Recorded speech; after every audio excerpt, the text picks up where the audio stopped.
जय मसीह। परमेश्वर भला है, परमेश्वर अच्छा है, हर परिस्थिति में परमेश्वर अच्छा है। हालेलुया। हम निकालेंगे भजन संहिता 147, भजन संहिता 147 मतलब 147 और उसका 11 वचन।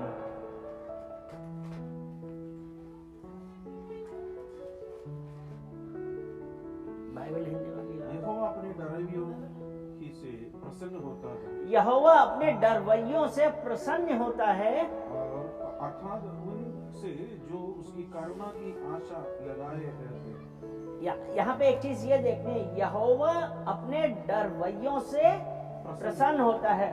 और दूसरी जो इम्पोर्टेंट बात थी, अर्थात उनसे जो उसकी करुणा की आशा लगाए रहते हैं। ठीक है, यहाँ पे एक चीज ये है, डरवैये और करुणा की आशा, ये दो जरूरी बातें हैं। और वो डरवैये कौन है? वो जो परमेश्वर के वचनों पे चलते हैं, उसकी आज्ञाओं पे चलते हैं, परमेश्वर उनसे प्रसन्न होता है। और दूसरा कि जो करुणा की आशा लगाए रहते हैं। और करुणा की आशा कौन लगाएगा? अगर हम ये कहते हैं ना कि परमेश्वर की करुणा महान है, वो प्रतिभोर नहीं होती है, वो परमेश्वर की करुणा वो ही लोग कर सकते हैं परमेश्वर से कुछ पाने की आशा, जो परमेश्वर के भय में रहते हैं। हालेलुया।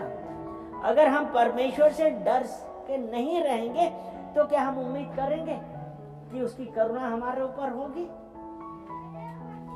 इसलिए जरूरी है हमारे लिए ये जानना कि हम किस प्रकार अपना जीवन व्यतीत कर रहे हैं। हम इन सांसारिक चीजों में, सांसारिक लोभ में, सांसारिक बातों में व्यस्त हो गए हैं। हम दुनिया के लोगों से डर रहे हैं लेकिन परमेश्वर का भय नहीं। तो परमेश्वर का भय अगर है तो वो परमेश्वर, उसका ये वचन कहता है, यशाया, हम लोग निकालेंगे यशाया 43, हाँ 43, यशाया 43, ला हमको दो, यशाया 43 और उसका हम पढ़ते हैं कि अगर जब हम परमेश्वर के भय में रहते हैं तो उसका 19 वचन का उसका ये है कि जब मैं भय में रह रहे हैं तब वो इसने ये कहा कि मैं जंगल में एक मार्ग बनाऊंगा। यानी कि किसके लिए? जो आशा, उसकी करुणा की आशा किए हुए हैं। और आज हम किसी भी उसमें हैं तो वो ये कह रहा है कि मैं तेरे लिए, क्योंकि तुम्हारी आशा परमेश्वर पे है, तो उसने ये कहा कि मैं जंगल में से तेरे लिए एक मार्ग निकालूंगा। और जहां आज तुम ये सोच रहे हो कि कुछ नहीं है, कहता है कि मैं निर्जन देश में नदियां बहाऊंगा। अर्थात वो परमेश्वर, वो उसका ये वचन है कि अपने डरवैयों के लिए परमेश्वर अपने डरवैयों से प्रसन्न होता है। और उनसे प्रसन्न होता है जो उसकी करुणा, उनकी आशा उसकी करुणा पे है। और जब हमारा सब कुछ हमने आज अपने उस परमेश्वर के ऊपर छोड़ दिया है, हमने अपने आप को दीन करके आज हम अपना पूरा उस परमेश्वर के ऊपर आ रहे हैं। परमेश्वर ने ये कहा कि तुम्हारी जो आज तुम जिस प्रॉब्लम से गुजर रहे हो ना, अगर हम भय में चल रहे हैं, परमेश्वर की आज्ञाओं में, परमेश्वर की विधियों को मान रहे हैं, तो उस करुणा की आशा और परमेश्वर अपनी करुणा के कारण हमारे जीवन में एक नया काम करेगा। इसलिए उसका 43 का 18 में ये कहा है कि बीती हुई घटनाओं का स्मरण ना करूं और न प्राचीन कालों की बातों पर मन लगाओ। अर्थात आप पहले क्या थे, लेकिन जब से आपने यीशु मसीह को स्वीकार किया, उसके पास आए हैं, उसको अपना उद्धारकर्ता माना है, वो परमेश्वर वो कहता है कि मैं तेरे लिए सब कुछ पूरा करूंगा। क्योंकि इसीलिए उसने ये कहा है ना कि यहोवा अपने डरवैयों ही से प्रसन्न होता है, अर्थात उनसे जो उसकी करुणा की आशा लगाए रहते हैं। तो हमारे लिए जरूरी बातें हो गई हैं कि हमको ये देखना है कि परमेश्वर किसे प्रसन्न रहता है। आज हम उस परमेश्वर के पास आए हैं तो वो परमेश्वर, विश्वास करिए, आपके लिए आज एक नया कार्य करने वाला है।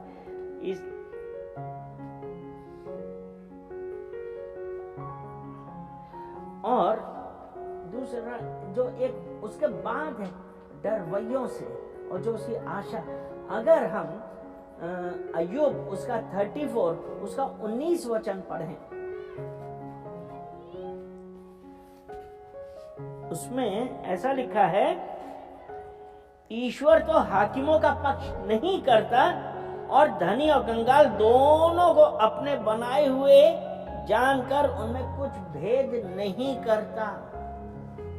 यानी कि परमेश्वर ने जो ये बतलाया है कि अपने डरवैयों से, हमने एक भजन संहिता 147 के 11 में ये था ना कि यहोवा अपने डरवैयों से प्रसन्न होता है, अर्थात जो उसकी करुणा की आशा लगाए रहते हैं। वो यहाँ अय्यूब में उसने क्या कहा कि धनी और कंगाल दोनों वो उसके बनाए हुए, वो किसी का पक्ष नहीं करता है। अब ये है कि क्या हम उससे भय खाते हैं? क्या हमारी आशा उस परमेश्वर पे है? एक शैतान हमारे दिमाग में हमेशा एक बात डालता है, तुम्हारी प्रार्थना इसलिए नहीं सुननी जा रही है क्योंकि तुम्हारे पास पैसा नहीं है। अब वो देखो अमीर है, कितना अमीर होता जा रहा है, यानी कि परमेश्वर उसकी सुनता है? नहीं, ये शैतान का झूठ है।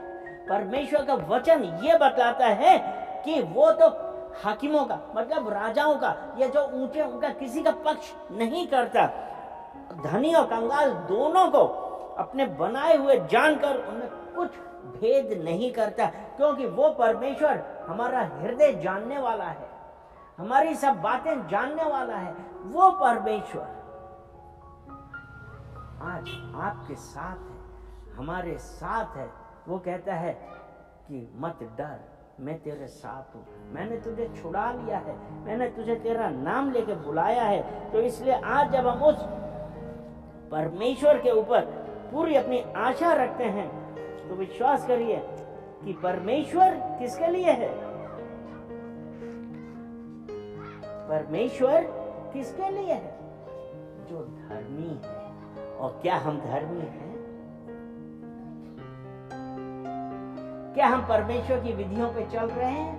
क्या हम परमेश्वर की आज्ञाओं को मान रहे हैं?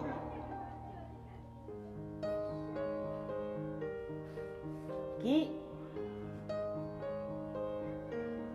जो उसके आज्ञाओं पे चल रहे हैं, अगर हम उसकी आज्ञाओं पे चल रहे हैं, उसकी सब विधियों को मान रहे हैं, तो वो परमेश्वर कह रहा है कि धनी और कंगाल में मैं कोई भेद नहीं करता हूं। ये सिर्फ शैतान है जो हमारे दिमाग में ये बातें डालता है। एक वचन हम और बताएंगे, ये रोमियो से है, उसका पहला अध्याय, रोमियो 1 पहला अध्याय और उसका 18 वचन। परमेश्वर का क्रोध तो उन लोगों की सब अभक्ति और अधर्म पर स्वर्ग से प्रकट होता है जो सत्य को अधर्म से दबाए रखते हैं।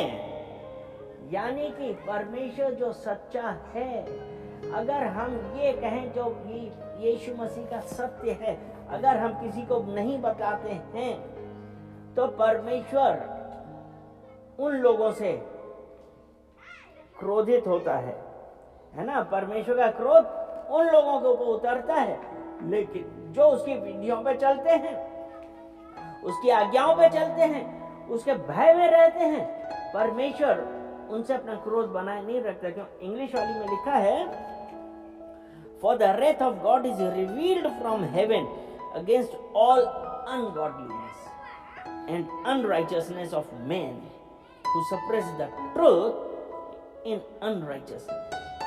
यानी कि परमेश्वर को जानने के बावजूद भी हमने परमेश्वर के योग्य कार्य नहीं किया, उसको धन्यवाद नहीं दे रहे हैं, और हम ये सोच रहे हैं कि यह हमारी बुद्धि है, हमारी ताकत है।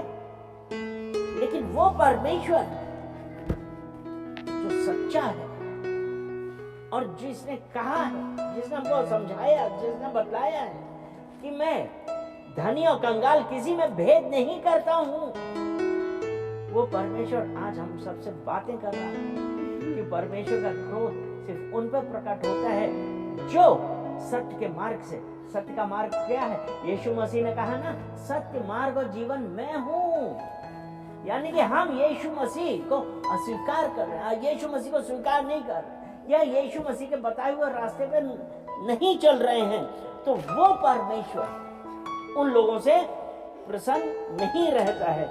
इसलिए जरूरी है कि हम उस परमेश्वर, क्योंकि इसे अभी हम अय्यूब दोबारा अय्यूब में आते हैं, उसका 34 और उसका 21वां वचन वो ऐसा कहता है, क्योंकि ईश्वर की आंखें मनुष्यों की चाल चलन पर लगी रहती हैं और वह उसकी सारी चाल को देखता रहता है। यानी कि परमेश्वर की आंखें किसके ऊपर हैं? मनुष्य के चाल चलन पर। रोमियो 1:18 में कहा है, जो अभक्ति और अधर्म पे, यानी कि अब हमारा चाल चलन कैसा है? अभक्ति और अधर्म का है, या परमेश्वर के भय का है, या हम उससे भय खाते हैं, उसकी आज्ञाओं पे, उसकी विधियों पे चलते हैं? ये हमारे लिए सोचने की बात है। अगर हमको परमेश्वर से कुछ मांगना है, कुछ अगर हमको परमेश्वर से, हमारी आशा उस परमेश्वर पे है, जब हमारी आशा उस परमेश्वर पे लगी है, तो विश्वास रखो, हमको उसकी भक्ति में, उसकी विधियों पे, उसके भय में जीना पड़ेगा। यानी कि भय में जीने का क्या मतलब है? यानी कि उसकी आज्ञाओं पे चलना है, कोई ऐसा कार्य नहीं करना है, क्योंकि इसीलिए लिखा है ना, क्योंकि परमेश्वर की आंखें मनुष्य के चाल चलन पे लगी रहती है कि हमारा चाल चलन कैसा है, वो परमेश्वर की आज्ञाओं के अनुसार है या हमारे मन, हमारे दिमाग के अनुसार है। एक अंतिम वचन और हम पढ़ते हैं, वो नीति वचन से है। नीति वचन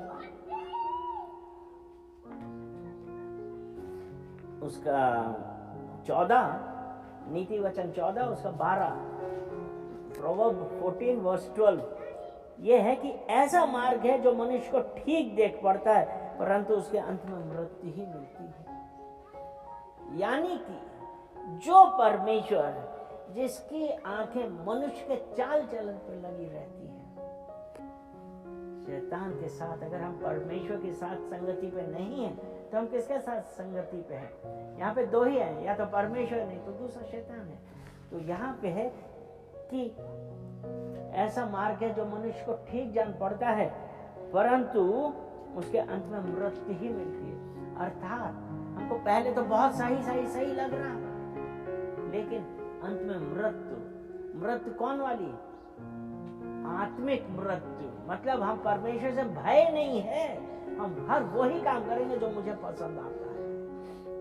परमेश्वर ऐसी अभक्ति से, ऐसी बातों से परमेश्वर बिल्कुल प्रसन्न नहीं है, और अंत में मृत्यु मिलती है, और वो मृत्यु अनंत मृत्यु है।